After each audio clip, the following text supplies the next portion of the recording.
हम लोग श्रीमद् भागवतम के तीसरे स्कंद के 27वें अध्याय के 6ठे श्लोक को पढ़ रहे हैं और उसके ऊपर आज दूसरा दिन है। और यहाँ बात क्या हो रही है? बात ये हो रही है कि भगवान ने समस्या बताई कि जो मन है जब तक विषयों का ध्यान करता रहेगा इस जीव के संसार का बंधन नष्ट नहीं होगा।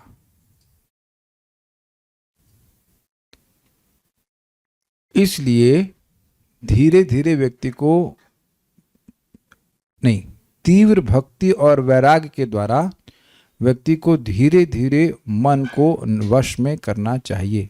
ये श्लोक क्रमांक 5 में था। ध्यान दीजिएगा कि भक्ति तीव्र हो रही है तब मन धीरे धीरे कंट्रोल होगा। जब धीरे धीरे भक्ति हो रही है तब कितना कंट्रोल होगा तो उसका आप कहने। जब अच्छे से भक्ति करेंगे तब मन धीरे धीरे कंट्रोल होगा। और मन कैसा है? असत पथी, हमेशा असत वस्तुओं में जाएगा। तो अब इसको फिर अब याद समझ लें यहाँ पर कि अगर मन पवित्र हो रहा है तो उसका एकदम स्पष्ट लक्षण है कि असत पथ से स्वाभाविक रूप से हट करके वह सत पथ पे जाने लग जाएगा। जैसे एक बार किसी भक्त ने पूछा था कि उनकी बड़ी दोष दृष्टि होती है, लोगों में दोष देखते हैं। तो एक अब आपके बच्चे तो कोऑपरेट कर रहे हैं, इनके थोड़े छोटे हैं।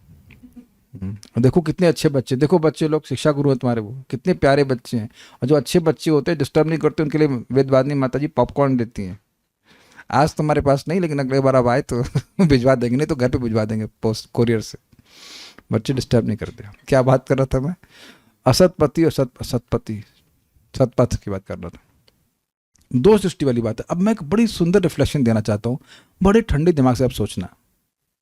जैसे मान लीजिए किसी को डायबिटीज हो जाती है तो अपनी भर्सना नहीं करता, जानता है कि उसने मिर्ची खाई है तो डायबिटीज हो गई है। हर चीज में सुन रहे हैं कुछ आप? राधिका प्रभु, मिर्ची खाने से डायबिटीज होती है? नहीं पता आपको? मधुमेह किससे होता है? मधु खाने से कि मिर्ची खाने से? मिर्ची में होता है नहीं। तो हम जानते हैं कि हमारी ऐसा कोई भी आप दोष देख रहे हैं, कोई व्यक्ति बहुत कामी है, कोई क्रोधी है, कोई लोभी है, साधक की बात कर रहा हूं, तो वो समझे कि भाई हमने इस जन्म में नहीं दिख रहा है, पिछले जन्म में कोई सुसाधन किया होगा, कुछ ऐसे कर्म किए हैं कि इस ऐसे चित्त की अवस्था है। क्या आप इस बात को समझ रहे हैं? बहुत ठंडे दिमाग से समझिएगा, कोई भर्सना करने की जरूरत नहीं है। हमारा चित्त इस समय असत पथ पर इस प्रकार से जा रहा है। कोई लोभी होता है, कोई कामी होता है, कोई क्रोधी होता है। Okay, it may be too late to avoid the reaction. ये रिएक्शन है हमारे पूर्वगत कर्मों का, but not too late to come to the right conclusion. कि करना क्या है? करना क्या है वो सब भगवान बता ही रहे हैं। भक्ति करनी है, इससे हमारा जो मन किसी प्रकार से असत पथ पे जा रहा है वो वापस उठ करके भगवान की तरफ आने लग जाएगा।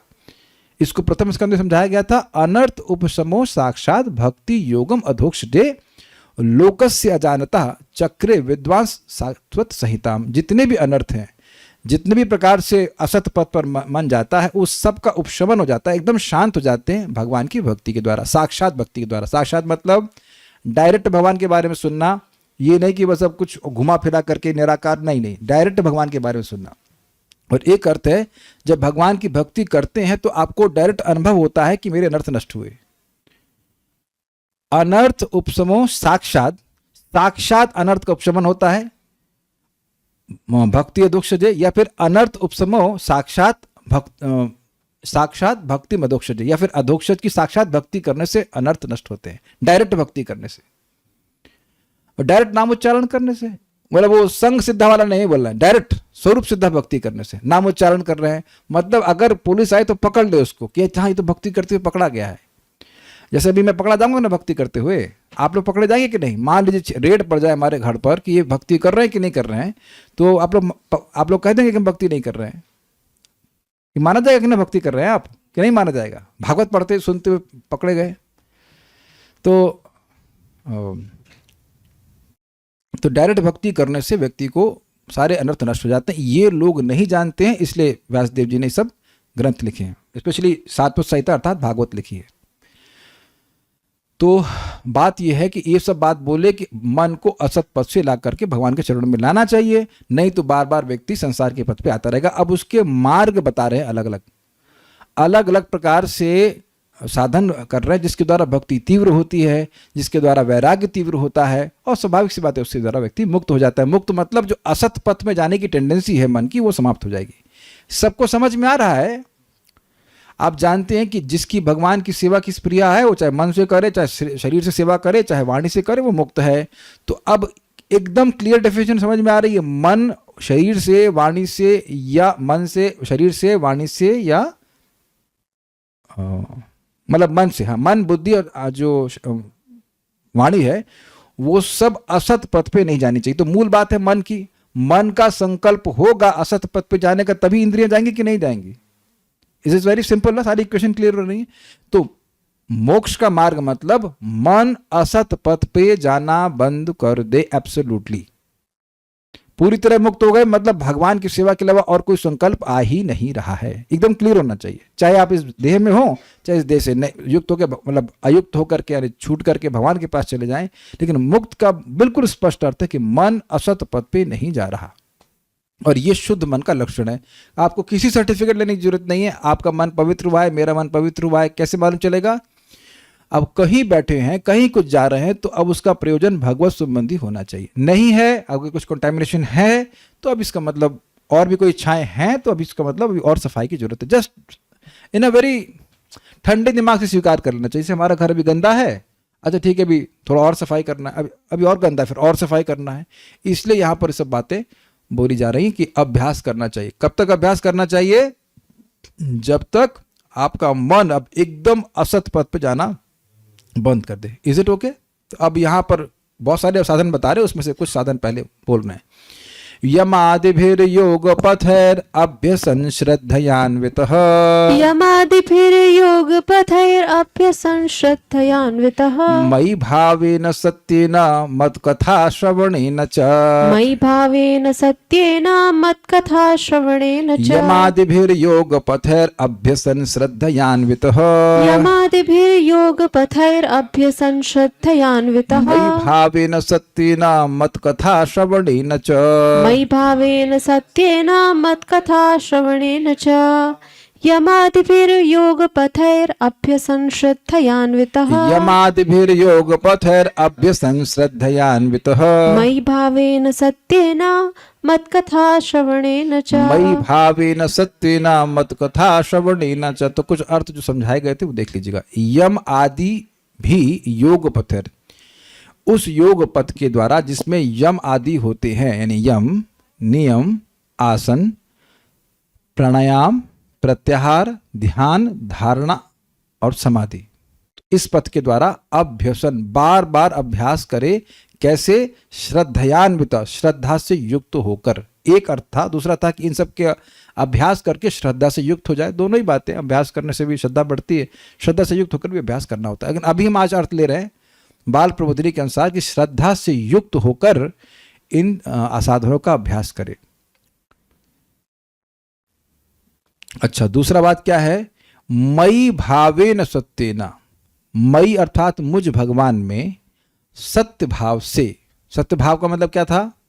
मतलब अलग अलग अर्थ लेके थे। एक है सत्येन, मतलब निष्कपट भाव से, मन में कोई कपट नहीं, कपटता मतलब असत्य, असत्य है, बाहर से कुछ बोल रहा है, अंदर से कुछ रख रहा है, डुप्लिसिटी। और भाव का मतलब प्रेम।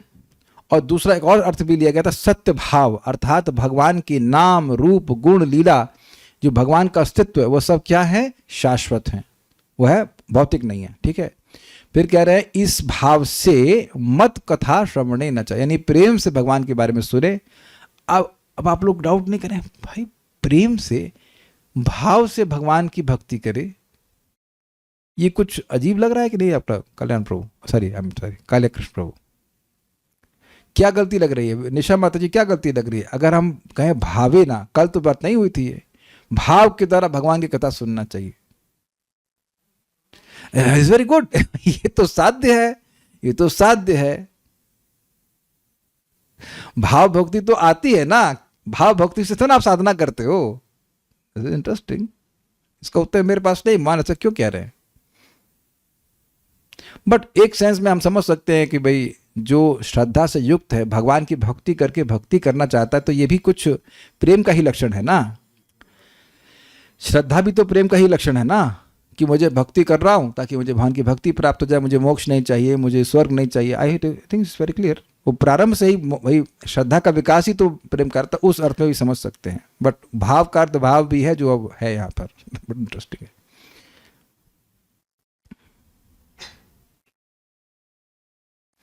या फिर जैसे श्रीला सीधा स्वामी जी बताए थे कि इन सब के द्वारा व्यक्ति आत्मा की प्राप्ति करेगा, फिर परमात्मा भगवान की प्राप्ति कर लेगा। तो कुछ ऐसा भी अंडरस्टैंडिंग हम समझ सकते हैं कि भक्ति करे, भक्ति करते करते जब भाव की प्राप्ति हो जाएगी तो उसको अपनी अनुभूति भी हो जाएगी और भगवान की अनुभूति हो जाएगी। मतलब भक्ति करते करते जब उसे भाव की प्राप्ति हो जाएगी तो उस भाव के द्वारा, निष्कपट भाव के द्वारा व्यक्ति को अपनी भी अनुभूति हो जाएगी, भगवान की अनुभूति हो जाएगी। In that sense also it can be understood. यद्यपि भाव भक्ति साधना भक्ति नहीं है, लेकिन आप ये जानते हैं कि भाव भक्ति पर व्यक्ति को समझ में आता है कि वो है कौन, उसका संबंध भगवान से क्या है। तो ये भी एक अंडरस्टैंडिंग है। कल हम लोग इस बारे में नहीं सोचे थे, लेकिन आज हम लोग सोच रहे हैं। और फिर कह रहे हैं मत कथा श्रवणे न चा, मेरी कथा के श्रवण के द्वारा। और चा मतलब अन्य भक्ति के साधन भी। आपको कैसे पता? तो थे नहीं क्लास में कल, आप सही कैसे बोल रहे हैं? सुना था आपने?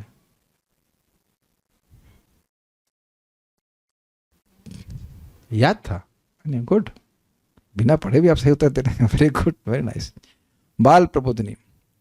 यमादि भी में आदि पद, सुना, यमादि भी योग पद में आदि पद के द्वारा यम, नियम, आसन, प्राणायाम, प्रत्याहार, धारणा, ध्यान और समाधि के अष्टांग योग को ग्रहण किया गया। इजी है।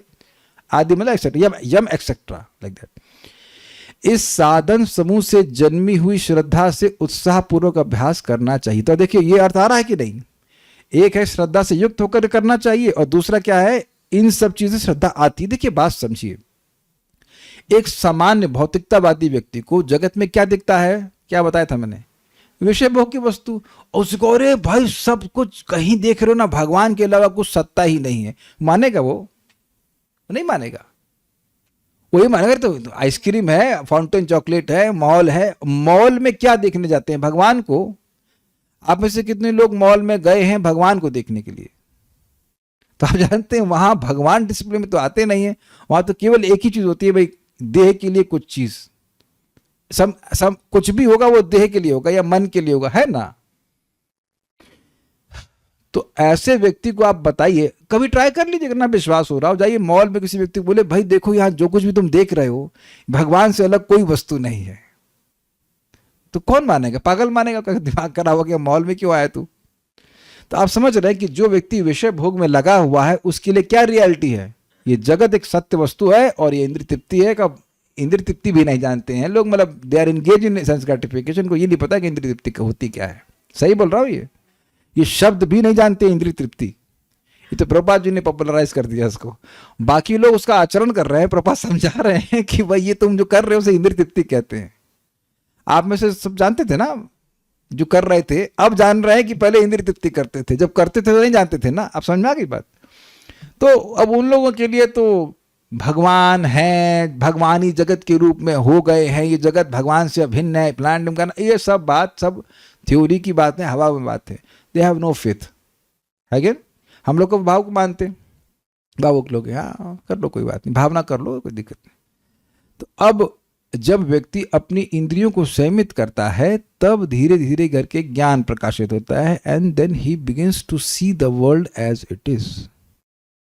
जब जगत उसी रूप में दिखने लगता है, दुखालयम अशाश्वतम इत्यादि, तो अब उसको विश्वास होता है कि भगवान ने जो गीता में कहा है वो सही है। एक छोटी सी बात बोलूंगा, क्या आप सब लोगों को ये दिख रहा है कि सफरिंग इज फॉर एवरीवन? चाहे वो सीनियर डिवोटी हो, चाहे नॉन डिवोटी हो, चाहे कोई भी हो, शरीर संबंधित जो भी कष्ट हैं वो सबके हैं या नहीं है? कोई ऐसा व्यक्ति इसके पास इतना पैसा आ गया हो कि अब कोई सफरिंग नहीं है, या पैसे के संग थोड़ी सफरिंग भी आ रही है पार्सल में? तो कुछ लोग मुस्कुरा रहे हैं, तो आप समझ रहे हैं कि ये देखने का सामर्थ्य होना चाहिए कि आपका पैसा सफरिंग को दूर नहीं कर पा रहा है। जो भगवान बोल रहे हैं वो धीरे धीरे दिखने भी लगता है कि हाँ, आदि भौतिक कष्ट, आदि दैविक कष्ट, आध्यात्मिक कष्ट। तो अब आप ये बताइए कि जब जो शास्त्र में लिखा है पहले उसे पढ़ेगा व्यक्ति, फिर जब थोड़ी भक्ति करेगा, कुछ इंद्रिय संयम करेगा, तब उसको वो जगत उस रूप में दिखने लग जाएगा। तो कई बार सोचा करता हूँ कि ये बात तो 2500 साल पहले भगवान बुद्ध को अपने आप ही समझ में आ गई थी कि जगत जो है वो दुख का घर है। आपको पता है ना, बात पढ़े है ना, ये डिस्कवरी तो 2500 साल पहले हो गई थी। कुछ समझ रहे मेरा कटाक्ष? और आज तक लोग नहीं समझ पा रहे हैं। कभी आपको ये रियलाइजेशन हुआ है कि जैसे मेट्रो में जा रहे हैं आप, या बहुत भीड़ में लोग इधर से उधर भाग रहे हैं, देन यू सी कि ये लोग सब लोग व्यस्त हैं, लेकिन इनको इससे कोई फर्क नहीं पड़ रहा है कि वो अपने को नहीं जानते। अब ये आप जानते हैं कि इस तरह के विचार कभी नहीं आ सकते अगर व्यक्ति भौतिकतावाद में पढ़ा हो। तो मैं खाली समझाने का ये प्रयास कर रहा हूँ कि जब हम लोग भक्ति करने लगते हैं, एक माला जब करना शुरू किया तो बहुत श्रद्धा नहीं होती है, लेकिन जब हम भगवान की बात सुनते रहते हैं, भक्ति करते रहते हैं, तो उस भक्ति के अभ्यास से जो परिवर्तन आप अनुभव करते हो, उसे श्रद्धा नहीं हो जाती आपकी और स्ट्रांग। तभी तो आप लोग रोज आज आप भक्ति कर रहे हो कि नहीं कर रहे हो। एक भक्त हमको दिख रहे हैं, तो उनके रिश्तेदारों ने एज यूजुअल उनको कुछ मतलब नेगेटिव बोला जब भक्ति कर रही थी, तो मुझे वो मैसेज करने की, मैंने उन लोगों को बोला कि हो सकता है कि मेरी आस्था सही हो या गलत हो। हमको बड़ा क्रोध आया। फिर हमने कहा अच्छा ठीक है, ये इनके रेफरेंस फ्रेम में है। हमने कहा आस्था कैसे गलत हो सकती? गीता में लिखा हुआ है, भागवत में लिखा है, और प्लस हम लोग का भी अनुभव हो रहा है जैसे लिखा है इसमें, तो गलत कैसे हो सकती है? फिर then I just change my mind कि नहीं ये इस समय इस स्टेज पर हैं जो सोच रहे हैं कि हो सकता है कि गीता की बात गलत भी हो सकती है, सही भी हो सकता है, लेकिन धीरे धीरे आप सुनते जाएंगे तो सहज रूप से गीता सही लगती है। दिखता है भाई, दिखता है कि दिस इज बैड, जगत पे सुख नहीं है। अग्रीड? तो दोनों श्रद्धा में अंतर क्या आ रहा है, कुछ समझ में आ रहा है ना आप लोगों को? ठीक है, एक व्यक्ति ट्राई कर रहा है भक्ति के प्रोसेस को या योग के प्रोसेस को, और एक ने अभ्यास किया और उसका अनुभव उसकी श्रद्धा को दृढ़ कर दिया। आई थिंक आप समझ में आ गई होगी बात। ठीक है, तो श्रद्धा की जरूरत क्या है? तो कहते हैं अश्रद्धा पूर्वक किया हुआ अभ्यास निष्फल होने के कारण कहा गया है कि श्रद्धान्वित अर्थात श्रद्धा युक्त होकर, यानी कि व्यक्ति प्रारंभ में श्रद्धा नहीं होती, आप जानते हैं, भक्तों की संगति करता है तो अब उनको देखा देखी उनकी बात मानकर ट्रायल करता है। Is it not? Most of us have started कि भाई ट्राई करके देखते हैं हरे कृष्ण मंत्र, है ना? कितने लोग पहले दिन संबंध ज्ञान से युक्त होकर के चैंटिंग कर रहे थे? Please raise hands.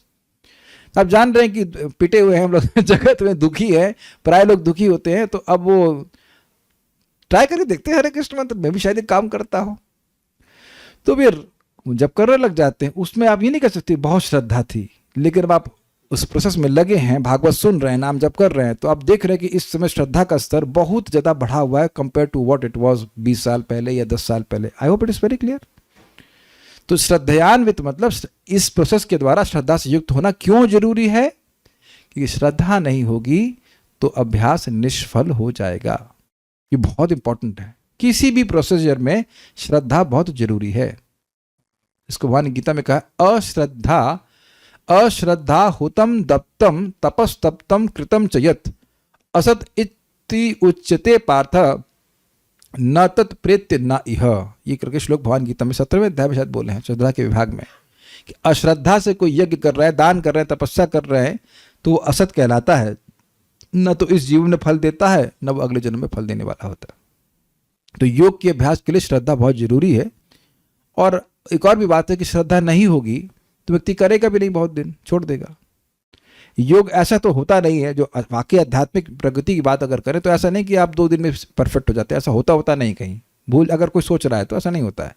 It is a very long procedure. भगवान इस बात को गीता में कहे हैं कि क्षिप्रम ही मानुषे लोके सिद्धिर भवति कर्मजा। जो कर्मकांड की सिंपल सिद्धियां होती हैं वो जल्दी प्राप्त हो जाती हैं। किसी को ठीक कर दिया, ना भी ठीक कर दी मंत्र पढ़ करके, ये सब चीज़ें होती हैं। हमने मिले भी ऐसे, बहुत से लोगों से मिले ऐसे, आप में भी तो मिली होंगी वेदवादी सिद्धि। लेकिन उनको ये कहो कि अब हृदय शुद्ध करना है, तब वो एक बहुत बड़ा प्रोजेक्ट है। It may even go for life times, many life times. लेकिन एक आप बात देखेंगे कि जो लोग ऐसी सिद्धि में पड़े हुए हैं, उनके हृदय में हृदय को शुद्ध करने की स्पृहा भी नहीं आती, वो प्रोजेक्ट स्टार्ट ही नहीं होता है। क्या ये आप देख पा रहे हैं? आप अगर किसी व्यक्ति को मिलेंगे ये सिद्ध है, वो सिद्ध है, लेकिन उस व्यक्ति को अगर आप ये पूछो कि हृदय शुद्ध कैसे किया जाता है या इसका क्या मतलब है, then he will have no answers. जिस प्रोसीजर में आप लग गए हो और आप लोगों को समझ में आता है कि नहीं आता है, हृदय को शुद्ध करने का मतलब काम क्रोध को सब नष्ट करना, उधर उनका कोई इंटरेस्ट ही नहीं होता है। कोई इंटरेस्ट नहीं होता है। तो आप समझ सकते हैं वो श्लोक गीता वाला, मनुष्यानाम सहस्रेषु कश्चित् यतति सिद्धये, तो सिद्धि कर दिए नहीं, किसी को आपने ठीक कर दिया, शरीर ठीक कर दिया या नाभि ठीक कर दी, नहीं, दिमाग ठीक होना चाहिए, उसका हृदय ठीक होना चाहिए। People are not interested to know who they are. It is very difficult किसी को ये इसमें इंटरेस्ट दिखाना, लेके आना कि वह है कौन। ये डिजायर भी बहुत रेयर है। क्या आप लोग मेरी बात अप्रिशिएट कर पा रहे हैं?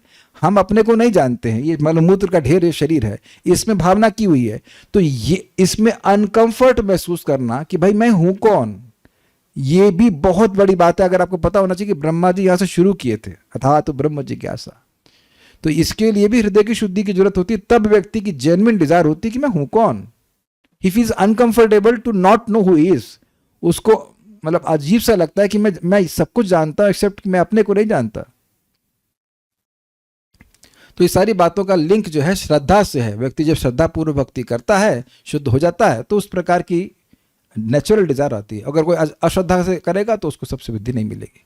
ठीक है, फिर कह रहे हैं मई अर्थात मुझ भगवान में स्पष्ट है, सत्येना अर्थात सत्य से, अर्थात निष्कपटता से, अर्थात फल का अनुसंधान किए बिना।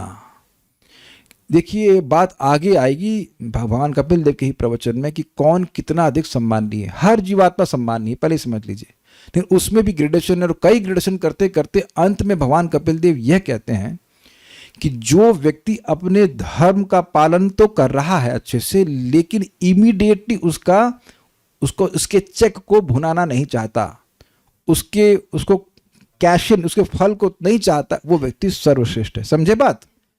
भाई आप जानते हैं हरे कृष्ण मंत्र करने से महान पुण्य मिलता है। अच्छा, तो स्वर्ग ले लेता हूँ, इस जगत में कोई प्रसिद्धि ले लेता हूँ। तो ये सारी चीजें आपकी भक्ति का मतलब, धर्म तो कर रहे हैं भक्ति का, लेकिन तुरंत कुछ वस्तु चाहिए। Is it okay? ये बुद्धिमानी नहीं है।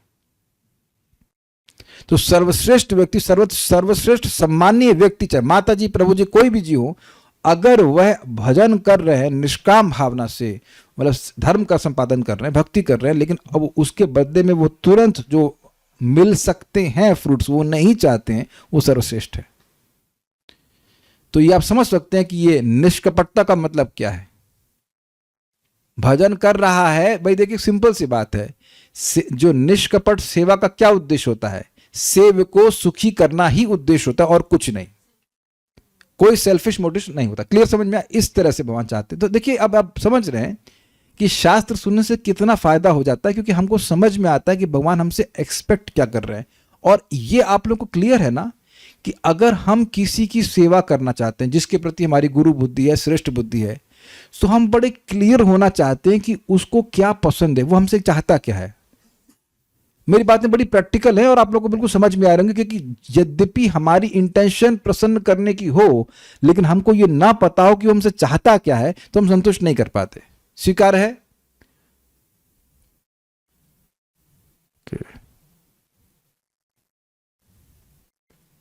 क्या सबको स्वीकार है ये बात?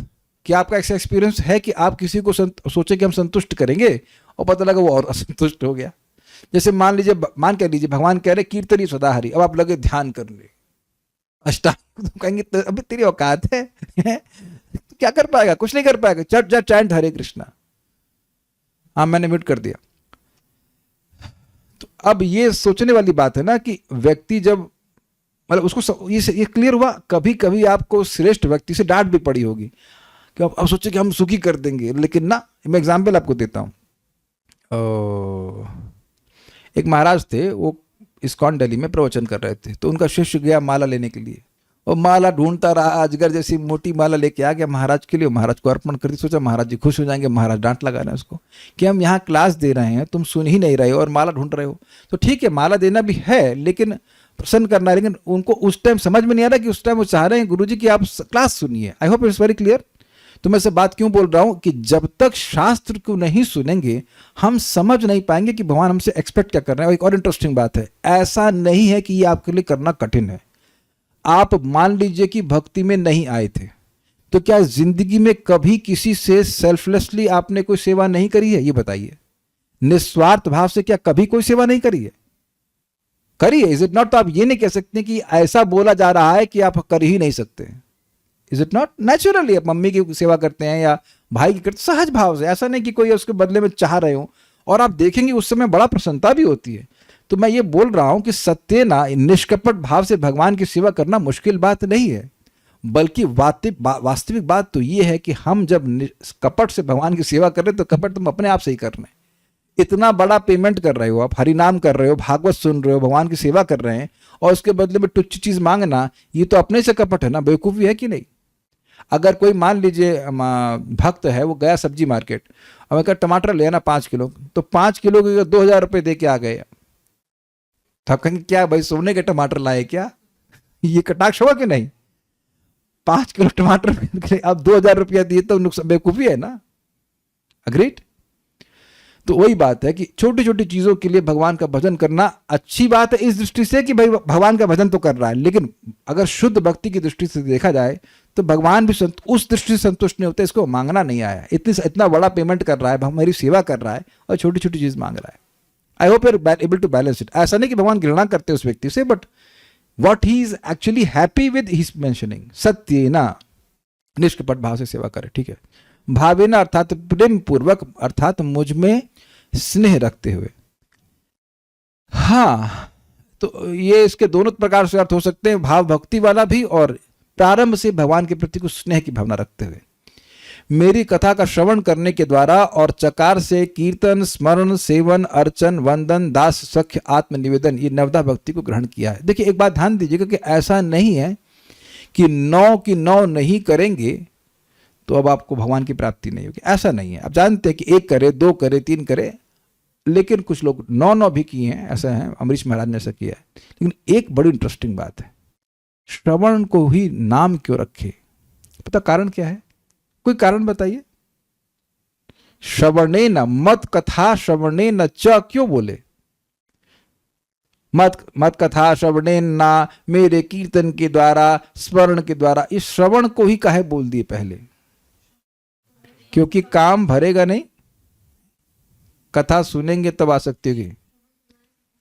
That's the whole point. Vedvadini आज किस मूड में है? आप सबको सही उत्तर दे रही हैं, वेरी गुड। श्रवण ही नहीं करेंगे तो भजन किसका भजन कर रहे हैं आपको? भगवान। कौन? परम पिता, परमात्मा, परमेश्वर। अरे भाई सुनेंगे ही नहीं कि श्री कृष्ण भजन ये है, तब भजन काय करेंगे? और ध्यान दीजिए कि एक बार सुनने से समझ में नहीं आता, करना में प्रभु प्रैक्टिकल हम कल डिस्कस कर, आज सुबह कर रहे थे ना, डिस्कस कल कर रहे थे कि पहले सुनते थे लेकिन वो बात स्वीकार्य नहीं होती थी, है ना? और सबके संग होता है ऐसा, एक बार में तो बात समझ में ही नहीं आती है। आपको लगता है कि समझ में आ गई, समझ में नहीं आती है। मैं एग्जाम्पल आपको देता हूं, पहले समझाता हूं उस बात को। मैं कहना क्या चाह रहा हूं, जब हम बार बार श्रवण करते हैं तो पहले तो बात समझ में नहीं आती है, तो जब बार बार श्रवण करते हैं तो बात थोड़ी समझ में आती है कि बोला क्या जा रहा है। फिर उसके बाद जब सुनते जाते फिर धीरे धीरे आती है वर्ण दशा। वर्ण मतलब एक्सेप्टेंस। और जब आप हृदय में एक्सेप्ट करते हैं फिर उसको अप्लाई कर पाते हैं। ये बहुत इंपॉर्टेंट है श्रवण। इसलिए श्रवण के द्वारा भक्ति में तो आए, लेकिन इसी श्रवण के द्वारा भक्ति में टिकेंगे भी। ऐसा नहीं कि यहाँ जितने भक्त हैं वो सब शरीर जो स्पिरिचुअल लेके आए हैं और शरीर में कोई रोग नहीं, कोई कष्ट नहीं, लेकिन जो श्रवण करते रहते हैं वो उन रोगों के बावजूद बहुत उत्साह से भक्ति करते रहते हैं। उत्साह का कारण स्वास्थ्य नहीं होता हमेशा। Do you agree? क्योंकि बहुत सारे लोग भक्तों से अधिक स्वस्थ होते हैं लेकिन भजन बिल्कुल नहीं कर रहे होते। अब with all due respect, Ramdev तो हमसे अधिक स्वस्थ हैं ही ना। वैसा तो नहीं कि वो सुबह बैठ के जब करते हरे कृष्णा या भागवत सुनते होंगे। With all due respect, he is a nice Yogi, but you know, मेरे ख्याल से शायद ही कोई दवा खाते होंगे वो, कभी इनको कोई प्रॉब्लम नहीं है। लेकिन बस एक भक्ति करते हैं कि मेरा नाम Ramdev. That's a thing. But हो सकता है personalist, I don't know what is, but definitely ऐसा कोई गीता का, भागवत का प्रचार तो वो नहीं करते हैं। विद ऑल ड्यू रिस्पेक्ट, ऐसे नहीं कि हम अच्छे ब्रह्मचारी हैं, सब कुछ है, लेकिन कथा तो भगवान की नहीं सुन रहे हैं ना भक्तों के संग। मेरे को ऐसे नाम नहीं लेना चाहिए, लेकिन मुझे समझाने के लिए सब बोलना पड़ा कि बहुत से लोग खूब स्वस्थ हैं और स्वस्थ ही मरेंगे, वो उनको कोई रोग नहीं रहने वाला है, फिर भी वह भगवान का भजन कर ले, वो जरूरी नहीं है। तो ये श्रवण बहुत जरूरी है। श्रवण के द्वारा ही व्यक्ति को उत्साह रहता है और श्रवण से ही आपकी भक्ति और पुष्ट होती जाती है। श्रवण अपने आप में भक्ति है, ठीक है। तात्पर्य एक आपको मजेदार बात बताऊं। अब एक माता जी मायापुर गई, तो मायापुर परिक्रमा में गई तो परम पूज्य जयप्रताप महाराज का प्रवचन हुआ, तो महाराज बोले कि देखिए आपका हर एक कदम परिक्रमा में एक यज्ञ है। तो पर रानी बीमार पड़ गई तो वो दुखी हो गई और नहीं ठीक से उसको रिलीज कर पाई और वापस आ गई। तो मैंने उनको समझाया कि देखिए परिक्रमा वो यहाँ घर में रह के जप करती हैं, भगवान की सेवा करती हैं। हमने कहा देखिए ऐसा मत सोचिएगा कि खाली परिक्रमा करना ही यज्ञ है। कुछ समझे बात आप? वो एक बात सुन ली एक बात सुन ली कि परिक्रमा का में चलना यज्ञ है, लेकिन वो ये नहीं ध्यान दे पा रही है कि यज्ञ नाम जप यज्ञ, उसमें जप भी यज्ञ है। ऐसा नहीं है कि आप परिक्रमा नहीं कर पाए तो भगवान की प्राप्ति नहीं होगी। क्या सबको समझ में आ रहा है? तब मैं देख रहा था कि एक एक भक्त का क्या क्या अज्ञान होता है, स्पेसिफिक अज्ञान। वो खुद भगवान के लिए जुहू मंदिर में साक्षात भगवान के लिए माला बनाती है। She is a very nice garland maker. भैया कुछ नहीं परिक्रमा कर पाए, मान लो नहीं भी कर पाए, तो आप भगवान की डायरेक्ट गार्लैंड बना रहे हो। और क्या चाहिए परफेक्शन के लिए? बल्कि परिक्रमा में भी उनको माला बनाने की सेवा दे दी गई इतना अच्छा बनाती हैं। ट्राई टू अंडरस्टैंड, जो भी कार्य आप भगवान के लिए कर रहे हो वो सब यज्ञ है। तो अब जब मैंने समझाया तो शायद उनको समझ में आ गया होगा कि अगर आप मान लीजिए परिक्रमा नहीं कर पा रहे हो, फॉर एग्जाम्पल आपके मान लो कमजोरी है, बीमार पड़ गए, तो इसका मतलब यह नहीं कि आप भगवान की प्रसन्नता के लिए कोई कार्य नहीं कर सकते। शी वॉज वेरी डिप्रेस्ड कि मैं नहीं कर पाई, ये गाना भगवान ने मेरे को अपराध हो गया, पता नहीं क्या क्या उनके मन में चल रहा था। So I appreciate this in the sense कि उन्हें कम से कम वेंट आउट किया कि भाई ये हमारा कन्फ्यूजन है, क्योंकि कन्फ्यूजन में भक्ति नहीं हो पाती है। कन्फ्यूजन में भक्ति नहीं हो पाती है। तो श्रवण के द्वारा आप देखेंगे, खुद ही महसूस करते हो कि जहां कोई डाउट है वो क्लियर हो जाता है और व्यक्ति भक्ति में आगे बढ़ पाता है। ये बहुत इंपॉर्टेंट है। इसलिए श्रवण सबसे, इस पे एक झगड़ा हुआ। एक बार दीनबंधु प्रभु, श्रीमान दीनबंधु प्रभु क्लास कर रहे थे, मैं बैठा था वहां पे। तो एक प्रभुपाद शिष्य ने पूछा उनसे कि आपने कहा कि श्रवण सबसे इंपॉर्टेंट है। नहीं, पूछे कि प्रभु जी बोले श्रवण सबसे इंपॉर्टेंट है, और ये बोले कि प्रभु जी कौन से भक्ति का अंग सबसे इंपॉर्टेंट है? तो बोले श्रवण सबसे इंपॉर्टेंट है। तो प्रभुपाद तो कहेगी कीर्तन सबसे इंपॉर्टेंट है। देखिए दोनों इंपॉर्टेंट है। श्रवण करेंगे ही नहीं तो कीर्तन कैसे होगा, और कीर्तन नहीं करेंगे तो जो श्रवण किया है वो सब गायब हो जाएगा। स्वीकार है?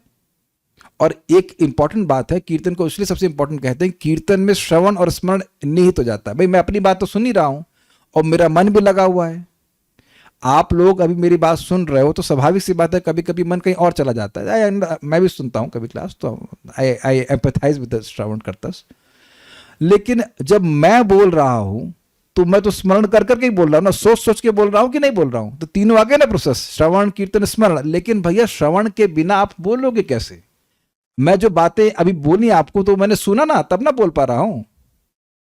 तो श्रवण जो है वो एक, मतलब ऐसे मान के चलिए कि पृथ्वी है, उसके ऊपर आप जो कुछ करना चाहे करें। कोई भी इमारत बनानी, पृथ्वी को खींच लेंगे तब क्या करेंगे आप बताइए? ये बहुत गंभीर बात है। अब जैसे विग्रह की सेवा है तो कैसे करना चाहिए, कौन से फूल अर्पण करना चाहिए, पता लगा कैक्टस के फूल लाके भगवान को अर्पण करेंगे आप? पत्ती तो कोई भी अर्पण कर दीजिए, जरा कैक्टस की पत्ती कर दीजिए, नीम की पत्ती कर दीजिए। May be you can but not we don't do that.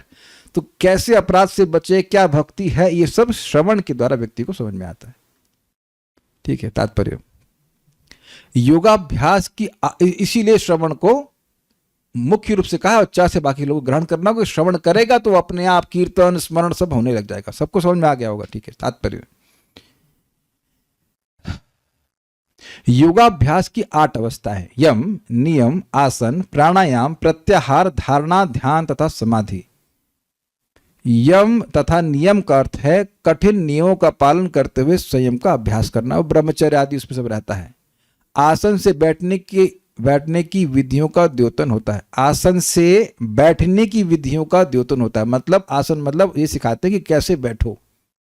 ये बहुत इंपॉर्टेंट है। आप ऐसे करके नहीं बैठ सकते हैं, कहो कि मैं अष्टांग योगी हूँ, क्रिकेट देखने के लिए आया, ऐसा नहीं होता है। या कभी कभी हम देखते हैं सुबह जब में कोई माता जी ऐसे बैठ जाती है, ऐसे लग रहा है पता नहीं कितनी दुखी है, पूरे दुनिया का भार उठा के चल रही है एटलस की तरह। एटलस की फोटो देखिए पूरा। अरे भाई ऐसे थोड़ा होता है। जब आप साधना करते हैं तो उसमें आसन का महत्व होता है, तो इस अंश को हम भक्ति में भी यूज करते हैं। आप कभी करके देख लेना, ऐसे एकदम ऐसे करके बैठ जाना, और फिर देखना कितनी बढ़िया चैंटिंग होती है, और आप एकदम सीधे बैठ के बढ़िया से चैंटिंग करते हैं, इमीडिएटली रिजल्ट मिलते हैं। तो सब जरूरी है। वेदांत सूत्र में कहा गया है आसीन संभवात, जब आसन फिक्स होता है तब व्यक्ति का भगवान पे ध्यान लग पाता है। हम कीर्तन में डांसिंग की बात नहीं कर रहे हैं, but if you want to meditate on the lord तो बैठना जरूरी है। अपने आप करके देख लीजिएगा, बैठ के चैंटिंग करना और टहल के चैंटिंग करने में बहुत अंतर आ जाता है। ठीक है, ये सब जरूरी। इनके द्वारा श्रद्धा यानी निष्ठा पद तक पहुंचा जा सकता है। शारीरिक कसरत की, इसको सब मैंने समझाया था, ये सब करने से व्यक्ति का हृदय पवित्र होता है, तो उसके बाद उसकी श्रद्धा बनती है कि भाई ये सब काम करते हैं, भक्ति का प्रोसीजर या योग का प्रोसीजर भी। शारीरिक कसरत के द्वारा योगाभ्यास अंतिम लक्ष्य नहीं है। असली उद्देश्य तो मन को केंद्रित करना तथा अपने आप को श्रद्धापूर्ण भक्ति के पद पर पहुंचने के लिए प्रशिक्षित करना है। योग या अन्य किसी आध्यात्मिक क्रिया के अभ्यास में भावी न या भाव एक महत्वपूर्ण कारक है। लेकिन इस बार इसको समझा देता हूँ, बहुत इजी बात है। बात यह है कि लोग आजकल योगा करते हैं इसलिए कि वो मोटे थे तो 10-5 किलो कम हो जाएं, और लोग विज्ञापन भी देते हैं। जो उनके यूट्यूब के थंबनेल होता है उसमें कहता है 1 महीने में 10 किलो कम, लेकिन ये नहीं कहते कि एक महीने में क्रोध कम या काम कम या लोभ कम, बल्कि वो योगी खूब पैसा कमाता है, मतलब सो कॉल्ड योगी योगा सिखा कर खूब पैसा कमा रहा है। तो ये योग का उद्देश्य है नहीं, it's not a business. Main बात ये है। बट अब समझ रहे हैं, योग का उद्देश्य है कि हृदय को पवित्र करके व्यक्ति की श्रद्धा भगवान में हो। ठीक है, योग या अन्य किसी आध्यात्मिक क्रिया के अभ्यास में भावेन या भाव एक महत्वपूर्ण कारक है। भगवद गीता 10.8 में भाव की व्याख्या इस प्रकार की गई है, बुधा भाव समन्विता। मनुष्य को कृष्ण प्रेम के विचार में लीन रहना चाहिए। जब वह यह जान जाता है कि भगवान कृष्ण ही सभी वस्तुओं के स्रोत हैं और सारी वस्तुएं उन्हीं से उद्भूत होती हैं, अहम सर्वस्व प्रभव, तो वह वेदांत की इस सूक्ति जन्मादि अस्य यतः सभी वस्तुओं का मूल स्रोत को समझता है, और तब वह भाव या ईश्वर प्रेम की प्रारंभिक अवस्था में लीन हो जाता है। अब देखिए, इस बात को थोड़ा समझिए। यद्यपि भाव कोई साधना नहीं है, लेकिन बार बार ये सुनते हुए कि सब कुछ के कारण भगवान है, सब कुछ के कारण भगवान है, धीरे धीरे व्यक्ति की भगवान के प्रति कृतज्ञता होती। मैंने कई बार इस बात को समझा दिया है। और जब आप किसी के प्रति कृतज्ञ होते हो, क्या कभी ना कभी तो हुए होंगे भाई, तो क्या उस समय नेचुरली कुछ अफेक्शन उसके प्रति आया था कि नहीं? पर इतनी बात समझा दीजिए मेरे को। अब है सुना प्रभु, कभी कृतज्ञता आई है किसी के प्रति? कोई मिठाई खिलाया हो, कुछ ऐसी बात पे हम लोग कृतज्ञ हो जाते हैं। भूखे थे, पानी प्यासे थे, पानी दिया। कभी आप बहुत प्यासे हो, कहीं परिक्रमा में चल रहे, कुछ है बहुत बहुत ज्यादा प्यासे, उस समय कोई पानी दे दे आपको, एंड स्पेशली अगर वो ऐसे दे ना, लोटे से दे, then it is more personal. हुआ किसी के संग, किसी प्यासे को पानी मिला इस तरह से। ये लोग कुछ दृष्टांत समझ भी रहे कि नहीं आप लोग? श्री वल्लभ माता जी, कभी ये हुआ आपके संग कि एकदम मीठा पानी कोई पिला दे आपको और पैसे भी न ले? क्योंकि आजकल जगह पैसे से मिलता है, तो अब पैसा भी नहीं ले, तब आप और कुछ सेकंड के लिए उस व्यक्ति के प्रति जरूर कृतज्ञ हो जाते हैं, है कि नहीं? या बीमार थे, किसी ने दवा दे दी, आप बड़े परेशान थे, दवा दे दी, तो कृतज्ञता आती है कि नहीं? अभी मेरा 3-4 दिन से बहुत सर दर्द कर रहा था, डॉक्टर साहब के पास गए। ये तो अजीब आदमी है, वो नाड़ी भी देख लेते हैं जस्ट खाना खाने के बाद भी। क्या व्यक्ति है भाई, वो पैते कहेंगे क्या है। मैं 5 बजे खाना खा के पहुंच गया, 5:30 बजे तक नाड़ी दिखाओ। मैं कहा नाड़ी तो खाली पेट देखते नहीं, दिखाओ। पानी नहीं पिया सुबह से तुमने ठीक से? सही बात थी, आज हम पानी नहीं पी पाए, इसी वजह से तुम्हारा कुछ मतलब सर दर्द हो रहा है, जो भी कुछ वो बोल रहे थे। And he give him medicine, I am fully okay. तो क्या उनसे अफेक्शन है? यद्यपि वो देखिए सिगरेट पीते हैं, बट वॉट एवर, वो जो दोष है उससे मतलब नहीं मेरे को, but I have so much affection for him. How can you not have? बताइए, नहीं होगा आपका? है ना?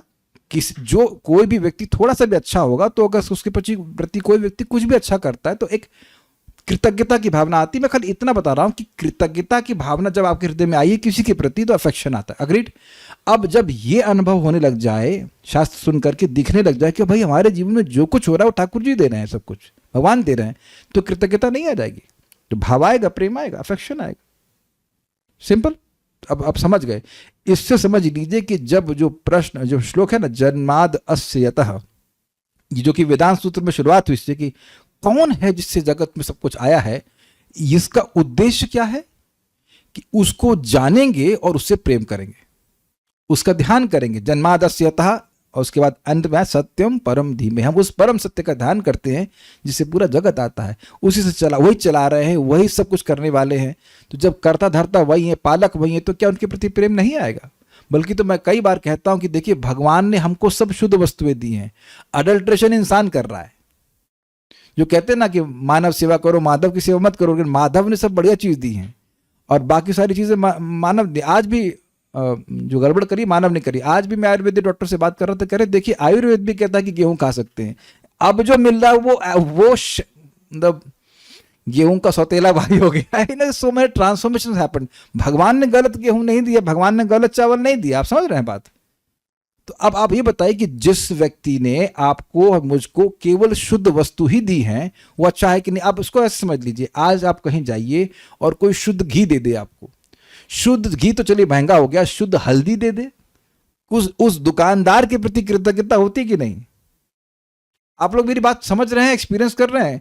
शुद्ध हल्दी दे दे, अरे सोचिए पेस्टिसाइड फ्री सब्जी दे दे आपको, एक लौकी दे दे, तो अरे भाई तो बड़ा अच्छा आदमी है। और वो तो पैसे लेके देगा, भगवान तो फ्री दे रहे हैं ना। जस्ट थिंक अबाउट दिस कि मटीरियल चीजें जितनी भगवान ने दी सब शुद्ध दी हैं। कितने अच्छे भगवान है। एटलीस्ट भगवान ने अब तक सूर्य में कोई कंटामिनेशन नहीं डाल के रखा कि वहां ही, नहीं तो मनुष्य वहां पहुंच जाता तो वहां उसको भी अडल्ट्रेट कर देता। तो you can see this is Krishna's affection, और वह भी तब जब हम भगवान की भक्ति नहीं करना चाहते थे। So you can understand. और आप देखना, जब आप अच्छे से चैंटिंग करते हैं, then you will see Krishna's reciprocation every डे, कैसे भगवान सहायता कर रहे हैं। जैसे मेरे को सर दर्द हो रहा था 4 दिन से, जब तो हम कर रहे थे, हमें अब मुझे पूरा विश्वास हो गया था कि भगवान इसका सोल्यूशन देंगे जरूर। तो कि आज तो मैं परेशान हो गया था, हरिद्वार जाऊं, यहाँ जाऊं, वहां जाऊं ना, जो सर दर्द होने से जब करने में कठिनाई आती है। भगवान बोले कहाँ जा रहे हो बेटा, यही मिल जाएगा तुमको, जाओ। आई एम देखिए, it's not a material reciprocation. मेरे भजन में दिक्कत आ रही थी, तो मैं देख रहा हूं कि कैसे भगवान सहायता कर रहे हैं। और मुझे पता है, जब मैं बोल रहा हूं तो शायद कुछ लोग सोच रहे होंगे इनकी करते होंगे, शायद हमारी कहाँ करेंगे। अच्छा, कितने, ईमानदारी से बताओ, कितने लोग यहाँ पर मेरी बात पे विश्वास नहीं कर रहे हैं कि भगवान सहायता करते हैं? ईमानदारी से बोलना, ईमानदारी, निष्कपट भाव से। कितने लोगों को लग रहा है कि प्रभु जी की तो सहायता करेंगे या करते हैं, भगवान हमारी नहीं करते हैं या हमारी नहीं करेंगे? आप लोग ये भी करने लग गए क्या? अरे सही में कोई हाथ नहीं खड़ा कर रहा है, एवरीवन इज एक्सेप्टिंग मी। कोई तो विरोध, काल्या कृष्ण पर आपकी हेल्प कर रहे हैं भगवान। एक फिलॉसफी बोल रहे हैं शास्त्र के हिसाब से। हम अपने आपको कुछ अनुभव भी तो बताइए, आपको लग रहा है, यू फील कि भगवान आपकी सहायता कर रहे हैं। अच्छा, दैट्स वेरी गुड। तो भाव किस तरह पहुंच गए ना। तो आप देख लीजिए कि एक अदना जीव, अदना समझते हैं, इनसिग्निफिकेंट लिविंग एंटिटी भजन कर रहा है, तो भगवान सहायता कर रहे हैं। इसलिए समझिए, आप प्लीज चैंटिंग करते रहिए, एंड डिफिकल्टीज विल कम। आए, हाँ, कठिनाइयां आएंगी, आप चैंटिंग करते रहो, कठिनाइयां आएंगी, चैंटिंग करते रहो, and you will C solution Krishna will bring. वो जानबूझकर ऐसा कर रहे हैं ताकि आप जिंदगी भर कृतज्ञ रहें और भगवान के हाथ को अपने जीवन में देख पाए, so that it will draw out more love from your heart. और अधिक प्रेम आए कि नहीं, भगवान तो सहायता कर रहे हैं, भगवान हमको रिजेक्ट नहीं कर रहे, भगवान सहायता कर रहे हैं। तो मैं सारी बातों को समझाने का ये प्रयास कर रहा हूं कि कैसे कृतज्ञता से ये समझते हो कि भगवान सब कुछ कर रहे हैं, व्यक्ति उनके प्रति प्रेम से युक्त हो जाता है। लेकिन इसे सुनना बहुत जरूरी है। रूप गोस्वामी ने भक्ति रसामृत सिंधु में बड़े ही सुंदर ढंग से समझाया है कि किस तरह यह भाव प्राप्त किया जाता है। उनका कथन है कि सबसे पहले मनुष्य को श्रद्धालु बनना होता है, श्रद्धयान्वित। श्रद्धा की प्राप्ति या तो योगाभ्यास से, जिसमें विधि विधानों एवं आसनों का अभ्यास किया जाता है, या भक्ति योग में सीधे लगने से होती है, जिसका कि पिछले श्लोक में कहा गया है। अब अष्टांग योग में कैसे श्रद्धा होती है वो छोड़ दीजिए, अब हम लोग भक्ति योग के बारे में बात कर रहे हैं। भक्ति योग के 9 विभिन्न कार्यक्रमों में सबसे पहला है कीर्तन तथा भगवान के विषय में श्रवण करना।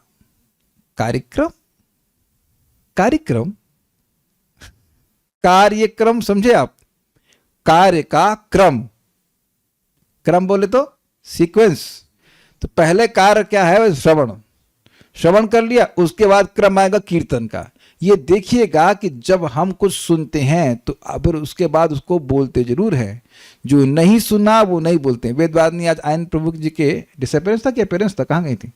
अपीयरेंस डे फेस्टिवल में गई। तो कुछ भक्त ने आयन प्रभु का गुणगान किया, तो जितना उनको याद रहा उतना तो बोल पाए, फिर आगे बोली इसके आगे क्या बोल रहे थे। ना that happens with everyone, everyone, ऐसा नहीं इनके संग। जो बात आप सुने वो मन में आ गई वो बोल पाते हैं, और जो बात नहीं सुने वो कैसे बोल पाएंगे। आपके संग कभी हुआ है कि कोई आपसे बात कर रहा है और आपका मन कहीं और है, तो आप उस बात नहीं सुन पाए, तो वो पूछे भाई क्या बोला, क्या बोला आपने, फिर से बोलिए। ये होता है कि सबके संग, मेरे संग, आपके संग, सबके संग होता है कि नहीं। तो जो बात श्रवण करते हैं वो मुख से आती है कि नहीं बाहर। भाई जो खाना खाएंगे वही डकार आएगी ना, है कि नहीं। So this is very important, what you hear is what you want to speak. ये कार्य का क्रम है, और जो बोलते जाएंगे उसका स्मरण होता जाएगा। इसीलिए ध्यान दीजिएगा, भौतिक विषयों को डिस्कस ज्यादा नहीं करना चाहिए, फिर वही मन में घूमते रहेंगे, घूमते रहेंगे, घूमते रहेंगे। हमसे आज गलती हो गई, शेविंग कराने गए, वहां पे कोई सरकार को गाली दे रहा था, पता नहीं क्यों मैं अपनी बुद्धि लगा दिया, no I just asked him कि ऐसा क्यों बोल रहे हो, एंड देन उसने पूरा, अब हम उठ के तो जा नहीं सकते।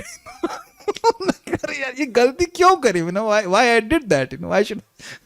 और तो एक अच्छी बात है कि मुझे कोई खास याद नहीं रहा कि उसने क्या बोला, लेकिन वो 15 मिनट प्रवचन कर दिया उसने। वो वैसे प्रीचिंग का अच्छा स्कोप है ना, जहाँ पे लोग बाल कटवाने कोट के तो भागेगा नहीं, वही सुना दो कृष्ण भगवान इत्यादि। But what I am trying to say कि श्रवण कीर्तन स्मरण होगा ही। इसीलिए जो लोग कहते हैं कि यहाँ की बात याद नहीं रहती, उसका कारण है कि आप किसी से बोलते नहीं। आपस में डिस्कस कर लीजिए, पति पत्नी अगर सुन रहे हैं तो जो कुछ सुना वो डिस्कस कर लीजिए, it will go into your heart.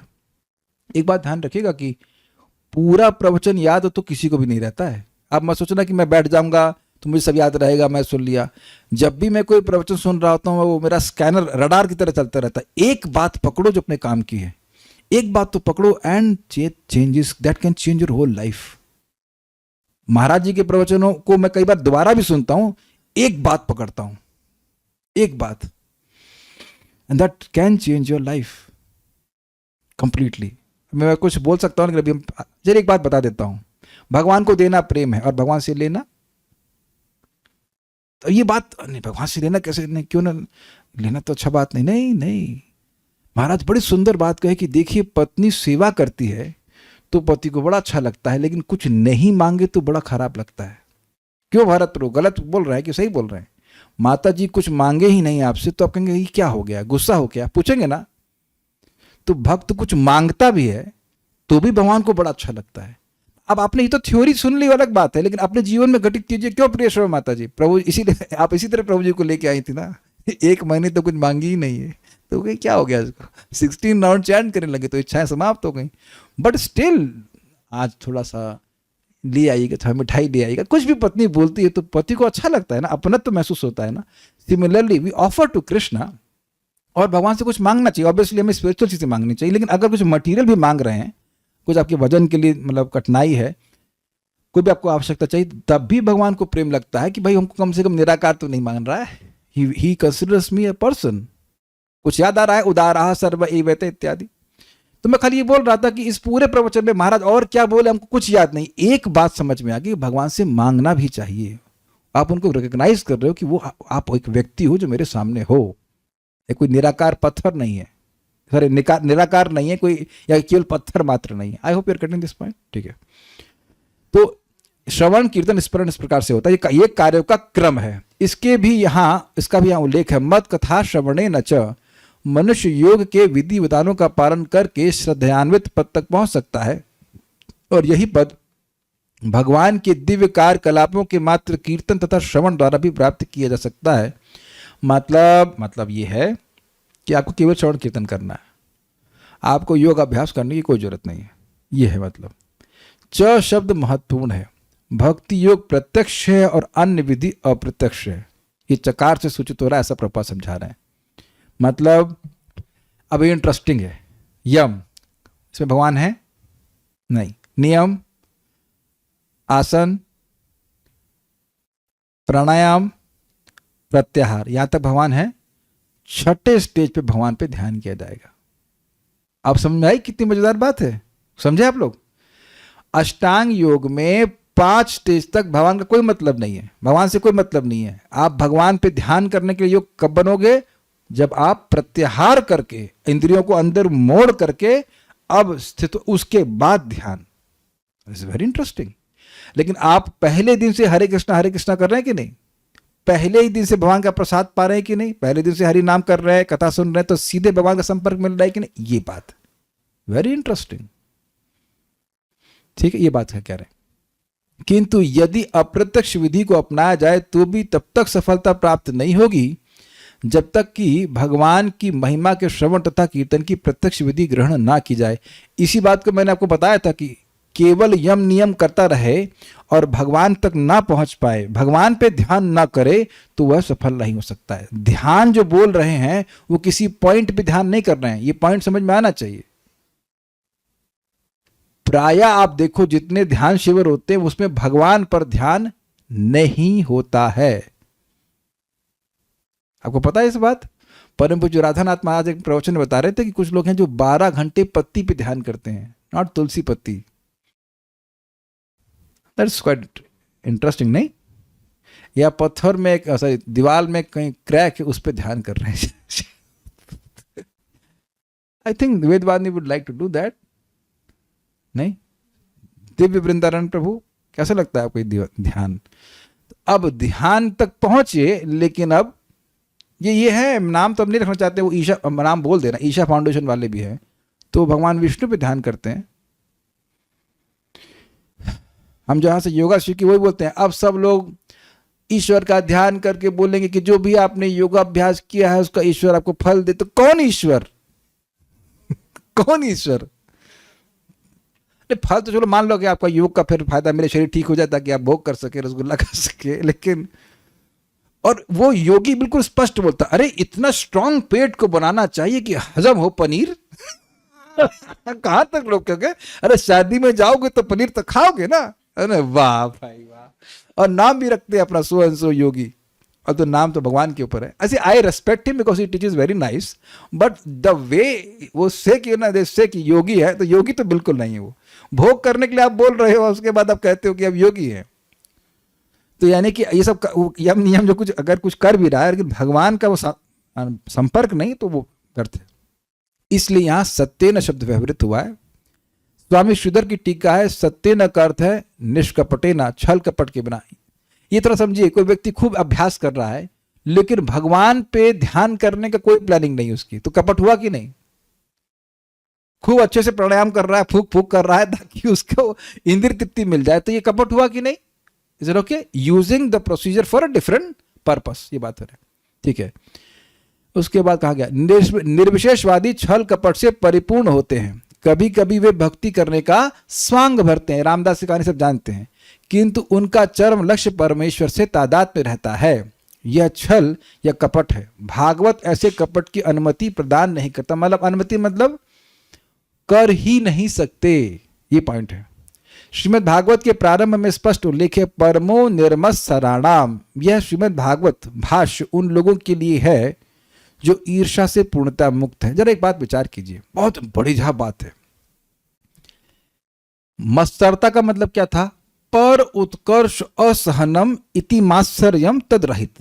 दूसरे के उत्कर्ष को न सहन कर पाना, ये मत्सरता है। ये इतना आगे क्यों बढ़ रहा है?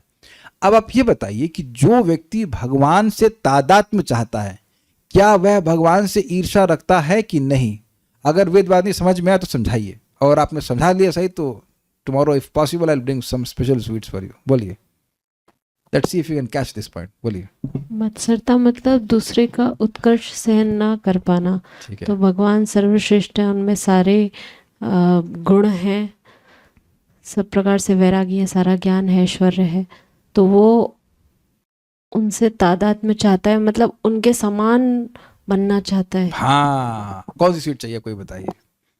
You deserve. Perfect answer. समझ आया सबको? बड़ा सूक्ष्म है कि इसीलिए बोल रहे तार मध्य मोक्ष वांछा कैटब प्रधान, जहां होते कृष्ण भक्ति हो अंतर्धान। अगर मोक्ष की इच्छा आ गई तो भगवान के गुण चाहिए भाई हमको। भगवान का सेवक थोड़ा बनेंगे, बराबर बनेंगे, उन्हीं में प्रवेश कर जाएंगे, फिर हमारी भी लोग पूजा करेंगे। अग्रीड? समझ रहे बात? इसीलिए जो लोग निर्विशेषवादी है उनको भागवत कभी समझ में नहीं आती, आ ही नहीं सकती। प्रभुपाद समझाते हैं, जैसे वो बोतल होती है, हनी की बोतल हो, वो टाइट बंद कर दीजिए और ले कोई चाट रहा है उसको, सालों साल चाटेगा तो कितना उसको फायदा मिलेगा? कुछ भी नहीं। सिंपल। ऐसे ही जब तक कोई व्यक्ति अपने को भगवान का शाश्वत सेवक के रूप में नहीं स्वीकार करेगा, भागवत के रस का आस्वादन नहीं कर सकता। इसीलिए महाप्रभु ने देवानंद पंडित को डांटा था, कस के डांटा था, कर्रा डांटा था कि तुम जो है भागवत वो सुबह से शाम तक भागवत पढ़ा रहे, आजीवन ब्रह्मचारी भी थे, अखंड ब्रह्मचारी सब कुछ, लेकिन भागवत का रस उनको नहीं मिला। बिकॉज हृदय में जो एस्पिरेशन थी वो क्या थी? तादात्म्य की, भगवान से लीन हो जाना या जो भी हो, मतलब भक्ति की नहीं थी उनकी एस्पिरेशन। इसी बात पर पुनः बल दिया गया है। श्री भगवान के प्रति पूर्णतः श्रद्धावान हुए और भगवान की महिमा का श्रवण तथा कीर्तन किए बिना मुक्ति की कोई संभावना नहीं रहती। देखिए एक बहुत इंपॉर्टेंट बात है, आज मैं इससे विचार कर रहा था। हो सकता है कि भक्ति के किसी और अंग को न करके भी काम चल जाए, लेकिन श्रवण किए बिना कुछ नहीं चल सकता। श्रवण किए बिना भक्ति रह ही नहीं जाती है। वो अगर व्यक्ति धीरे धीरे श्रवण छोड़ देता है तो वो अगर दिख गया भक्ति करते हुए तो भी जरूरी नहीं है कि उसकी एस्पिरेशन वही रही होंगी। मेरी लैंग्वेज समझ में आ रही है? देखिए हमारा सारा, जैसे हम लोग सांस लेते हैं ना, अब सांस ले करके जो शक्ति आती है उसमें बहुत सारे कार्य करते हैं, खाना बनाते हैं, खाना खाते हैं, कहीं जाते हैं, लेकिन सांस ही लेना बंद कर देंगे तो आप क्या काम कर पाएंगे बताइए? सब काम करना इंपॉर्टेंट है, लेकिन सांस लेना कितना इंपॉर्टेंट है? अब आप समझ पा रहे हैं? कुछ समझ पा रहे हैं? आप देखो, किसी को भी इस बात में संदेह हो, आप बस 1 महीना रोज शाम को कथा सुनते चले जाइए और देखिए कैसे अपने आप उत्साह बढ़ जाएगा। और अब हम ये तो नहीं कहना चाहेंगे एक्सपेरिमेंट करो कि 1 महीना मत आओ, लेकिन अपने आप देखना, अरे प्रभु जी बड़ा दिक्कत हो रहा है सुबह उठने में, ये कारण है, वो कारण है, ये कारण है, फलाना ढिमकाना। लोगों की बहुत श्रद्धा है, तभी तो लोग पूरी रात जग करके काम कर ले रहे हैं ना, कर ही रहे हैं लोग कि इससे उसको करके हम बड़े सुखी हो जाएंगे। मैं एग्जाम्पल देता हूं, एक भक्त हैं, बड़े अच्छे भक्त हैं, बहुत अच्छे भक्त हैं, अभी तो खूब 16 माला फर्स्ट क्लास कर रहे हैं। तो उनको महीने में एक दिन ऐसा होता है कि रात के 3 बजे तक काम करना पड़ता है। तो हमने कहा 3 बजे तक क्यों काम कर रहे हैं? पैसे के लिए ही ना। तो हमने कहा फिर 6 बजे तक और काम कर लीजिए, थोड़ा जप और कर लीजिए। अगर आपका काम होता 6 बजे तक तो जगते कि नहीं जगते? कहते हाँ। तो हमने कहा अगर आप छोड़ देंगे उस दिन तो आपकी माला तो फिर गई काम से। And he is doing it. भाई मेक सेंस? कर रहे हैं उनको, उस दिन माला 7:30 8 बजे तक हो जाता है। तो श्रद्धा से युक्त जब व्यक्ति होगा तो वो कुछ भी कर लेगा, एवरेस्ट पे भी चढ़ जाएगा। और हम लोग को एवरेस्ट पे नहीं चढ़ना है, बहुत इजी काम करना है, बट श्रवण करता रहेगा तो श्रद्धा बनी रहेगी। अगर कोई मुझसे कहता है कि सुबह उसके लिए 5 बजे उठना मुश्किल है, इसका मतलब वो भी बहुत कम श्रवण कर रहा है।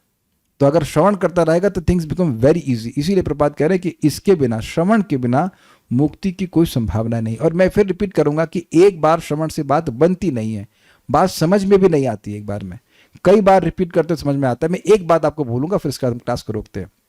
महाराज कई बार बोले हैं वृंदावन की महिमा के बारे में, और बोले कि वृंदावन लिमिटेड नहीं है। आप मान लीजिए ऑस्ट्रेलिया में बैठे हैं तो वहां से भी वृंदावन की सेवा कर सकते हैं, कीर्तन के द्वारा, स्मरण के द्वारा इत्यादि। तो ऐसा भी कोई करता है, दूर है और वृंदावन का स्मरण कर रहा है, ठीक है, हाईएस्ट है वृंदावन लाकर नियम पूर्वक भजन करना, बहुत अच्छी बात है। लेकिन अगर कोई दूर है और वृंदावन का स्मरण कर रहा है तो भी वृंदावन उसको वृंदावन की प्राप्ति करा देगा। अब ये बात आप लोगों को शायद समझ में आ ना रही हो, पता नहीं प्रारंभ में, कि भाई किसी स्थान का दूर से स्मरण करने से उसकी सेवा कैसे हो जाती है? How is that working? Equation बैठाइए। भगवान का स्मरण करना भगवान की सेवा है कि नहीं? Easy understandable. हाँ, स्मरण करना भगवान की सेवा है, उससे भगवान की कृपा मिलती है, फर्स्ट क्लास। भगवान का कीर्तन करना, ठीक है, तो भगवान का कीर्तन आप करते हो तो भगवान समझ जाते हैं कि नहीं समझ जाते हैं? भगवान का स्मरण करते हैं तो भगवान समझ जाते हैं कि समझ जाते हैं? तो आराध्य भगवान ब्रजेश तनयस तद्धाम वृंदावन। जैसे आराध्य भगवान हैं वैसे ही उनका धाम उनसे पूर्णतः अभिन्न चिन्मय वस्तु है, वह भी कॉन्शियस है। तो भगवान का धाम भी ये देख रहा है। मैं उनको व्यक्तिगत रूप में एड्रेस कर रहा हूँ, धाम में चिन्मय, कि आप उनका कीर्तन कर रहे हैं या उनके बारे में सुन रहे हैं या उनके बारे में स्मरण कर रहे हैं। अब आप ये देखिए कि ये कितनी सुंदर बात हो गई। हर व्यक्ति के लिए शायद तुरंत संभव ना हो कि वह धाम में फिजिकली आ पाए, लेकिन हर दिन भगवान का स्मरण तो, धाम का स्मरण कर सकता है। देखिए हमारे ग्रुप में कितना फायदा है। ये तो मायापुर की मंगल आरती दिखाते हैं और या फिर वृंदावन की दिखाते हैं। तो अब आप ये सोचिए कि आप सुबह उठ गए, तो उठते ही अगर मान लीजिए लेट भी हुए और 4:30 भी उठे, तो भी आपको वृंदावन का स्मरण हो गया कि नहीं? और अगर आप रोज ऐसा किए तो अपने 30-40 साल जो भी जिंदगी बाकी हैं, 40 साल प्रतिदिन वृंदावन का स्मरण किया, तो वृंदावन क्यों नहीं आपको वृंदावन की प्राप्ति करा देगा? आपको पता नहीं कि आपने इतना सोचा कि नहीं सोचा, लेकिन हम तो कई बार इस बात को सुने लेकिन नहीं सोच पाए। अभी रिसेंटली बात समझ में आई। आप समझ रहे हैं, श्रवण श्रवण श्रवण श्रवण and then suddenly strikes you, अरे ये बोल रहे हैं ना, दिस इज वेरी नाइस ना।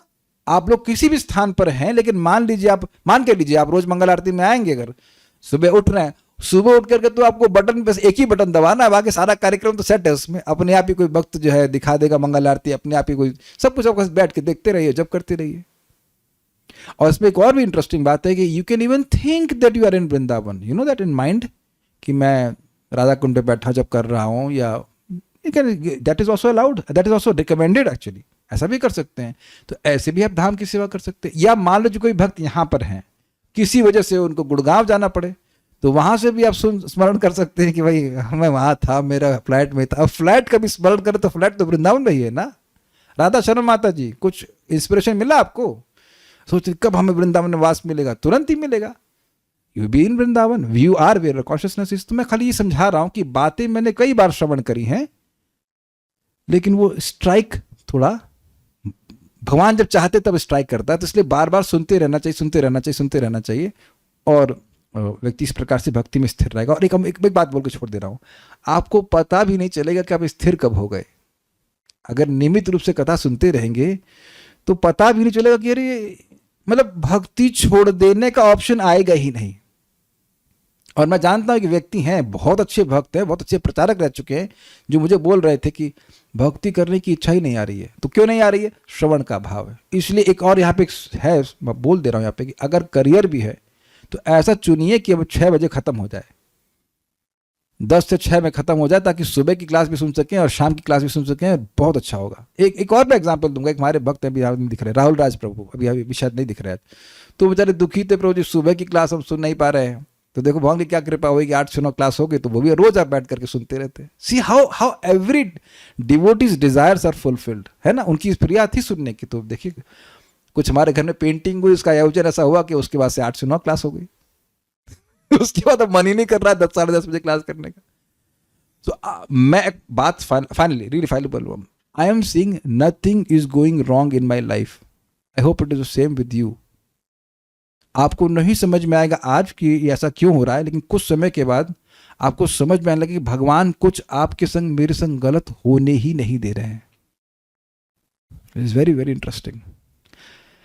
सो खैर नहीं, हम बात कर रहे थे श्रवण कीर्तन करने से व्यक्ति भगवान में स्थिर रहता। कोई प्रश्न है किसी को? मुझे भी 8 o'clock क्लास चाहिए थी। किसको चाहिए थी? किसको? अच्छा, तो ठीक है, मिल गई ना, खुश है ना आप?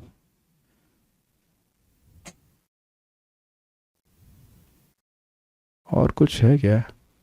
भक्ति तो निष्फल होना चाहिए। भक्ति निष्फल नहीं, निष्काम। भक्ति निष्फल नहीं होती है, निष्काम होती है। निष्काम और निष्फल बहुत अंतर होता है। निष्फल मतलब भक्ति करने कोई फल ही नहीं मिला, ऐसा नहीं है। भक्ति का फल भक्ति होता है। भक्ति निष्काम होनी चाहिए मतलब उसके बदले में कोई भौतिक कामना नहीं होनी चाहिए। ये देखिए, निष्फल और निष्काम बहुत अंतर हो जाता है। ऐसा कहते हैं तो फिर कैसे भगवान से मांग सकते हैं कि ये सेल्फिश भावना नहीं हो जाएगी? तो माता जी, आपका बच्चा कभी आपसे कहे कि मम्मी आज आलू के पराठे बनाना, तो उसको आप क्या कहेंगी? इसका प्रेम ही है ना। तो क्या आप बस केवल भौतिक वस्तु मांगेंगे? ये नहीं मांग सकते कि प्रेम बिना व्यर्थ मोरा दरिद्र जीवना दास कोरी वेतन मोरा दिया प्रेम धन। भक्तों ने कितना कितना मांगा है, भगवान मुझे कहीं भी आप रखिए, बस अपने नाम में रुचि दीजिए। हरिदास ठाकुर जी बोल रहे हैं, 10 अपराध ये ना हृदय न पाशे, कृपा करी महाप्रभु मजी नाम रसे। सब भगवान के से मांग रहे हैं कि नहीं मांग रहे? चीचड़ चीज क्यों मांगेंगे? लेकिन मांगना तो सिद्धांत है ना भाई। भक्तों ने मांगा है, भक्तों की संगत दीजिए, वाणी गुणानुकथने इत्यादि कितने श्लोक तो मांग ही रहे हैं। हाँ बोलिए आप। हम तो मांगते भगवान, मैं देखिए I am a naughty boy, please don't let me be naughty for one day at least, let me be engage in your service in some way or another. हाँ बोलिए। प्रभु जी हरे कृष्ण। प्रभु जी श्रद्धा का जो 2 मीनिंग है वो थोड़ा एक बार बोल दीजिए। श्रद्धा के 2 मीनिंग कहाँ है? श्रद्धा का तो एक ही मीनिंग होता है। ये श्लोक में जो कल कुछ बोले थे, 2 मीनिंग नहीं है, 2 मार्ग बताए गए हैं कि योग आदि के द्वारा भी व्यक्ति श्रद्धा को प्राप्त करता है, और दूसरा इस श्लोक के 2 अर्थ हैं कि योग आदि के मार्ग के द्वारा व्यक्ति श्रद्धा को प्राप्त करे और फिर श्रद्धा से उस कार्य को फिर श्रद्धा से करता चला जाए। 2 अर्थ है। तो ये श्रद्धा से युक्त होकर के योग आदि का अभ्यास करे एक था, और दूसरा कि योग आदि के द्वारा व्यक्ति श्रद्धा को प्राप्त करे। इंद्रियों को संयमित करेगा तो श्रद्धा आएगी, एक अंडरस्टैंडिंग है। और अगर फिर उसके बाद जो इंद्रियों को संयमित कर रहा है वो भी श्रद्धा से करना चाहिए। इज नेक्स्ट लेवल ऑफ श्रद्धा। भाई आप दवा खा रहे हो, जिस डॉक्टर के पास मैंने आपको भेजा था श्रद्धा थी, शुरुआत में आपको नहीं थी, तो आपने कुछ ट्रायल किया, अब जब जैसे जैसे रिजल्ट मिलेगा तो श्रद्धा बढ़ जाएगी कि नहीं बढ़ जाएगी, ये बात है। तो फिर आप स्ट्रांग श्रद्धा से करेंगे, ये बात है। और तो कोई खास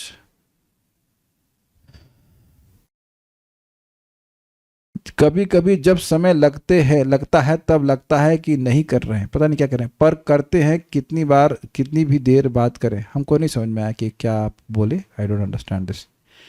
भगवान बहुत कुछ बिना मांगे दे रहे हैं। देखिए एक बात आप सिंपल समझ लीजिए, आपका भजन की इच्छा होगी ना, I tell you very nice prayer, मैंने पहले बताया, please give me the strength to be a true devotee, to maintain my vows and offer my heart and soul in serving devotees. मैं रोज 16 माला कर सकूं, भगवान हमको सहायता, हमारी शक्ति दीजिए, मैं सच्चा भक्त बन सकूं। ये डुप्लिसिटी नहीं चाहिए मेरे हृदय में, अगर है भी तो खत्म कर दीजिए, और सच्चे हृदय से भक्तों की सेवा कर सकूं। ये बात ध्यान रखिएगा कि जब भी हम किसी भक्त को संतुष्ट करते हैं in a proper way, in a recognised way, you please Krishna like anything. ये हम नहीं समझ सकते हैं कि एक माँ अपने बच्चे को कितना प्रेम करती है। हम खाली अंदाज लगा सकते हैं कि माँ बहुत प्रेम करती है, लेकिन यहाँ जितनी माएँ हैं अपने बच्चे को कितना प्रेम करती हैं ये मैं गेस नहीं कर सकता हूँ। और अरबों अरबों गुना या अनंत कोटि गुना जीव भगवान अपने भक्तों से प्रेम करते हैं, सभी जीवों से प्रेम करते हैं, भक्तों से विशेष रूप से प्रेम करते हैं। तो ये अपना मतलब फोकस होना चाहिए कि somehow that if you can please devotees। और एक और सिंपल आपको बताओ, pleasing devotees means increasing there enthusiasm for भक्ति। बस उन्हें और कुछ चाहिए भी नहीं। किसी भी भक्त को क्या चाहिए, हमारा भक्ति का उत्साह बढ़ाए। इसीलिए तो आप आते हो ना यहाँ पे, उत्साह उचित मूल्य पे मिलता है यहाँ पर। Is it not? आपका वाणी से, आचरण से, या कैसे भी किसी भी भक्त का उत्साह बढ़ना चाहिए। He will feel very satisfied. हमेशा ये सूत्र बता रहा हूँ मैं आपको, बिल्कुल ये भी महाराज से सीखा कि वैष्णव संगति मतलब एक दूसरे का उत्साह बढ़ाना चाहिए। ये भागवत से ही आ रहा है, भागवत से आ रहा है। परस्पर कथानुश्रवण ऐसे करके श्लोक है। भक्त लोग आए, उससे उनका उत्साह बढ़, हम भी जब करेंगे, आप भी जब करो। बल्कि इंटरेस्टिंग वहां पे लिखा है आचार्यों ने, अरे तुम इस भोग में क्यों पड़े हो, मैंने छोड़ दिया इसको, मैंने इस भोग को छोड़ दिया, तुम भी छोड़ दो। उसको पता है कि सामने वाला जो भोग में पड़ा हुआ है, लेकिन बोलता कोई बात नहीं, मैंने छोड़ दिया, आसान था, तुम भी छोड़ दो, you try. This is how devotees encourage, they never discourage. अरे तुम कर ही क्या रहे हो, ऐसा कभी नहीं बोलते, कभी नहीं बोलते। This is how we serve devotees, by acharan, by preaching. We'll stop. We have to must stop now. Devotees have to go. Shrimad Bhagavatam की जय, श्रील प्रभुपाद की जय, निताई गौर प्रेमानंदे।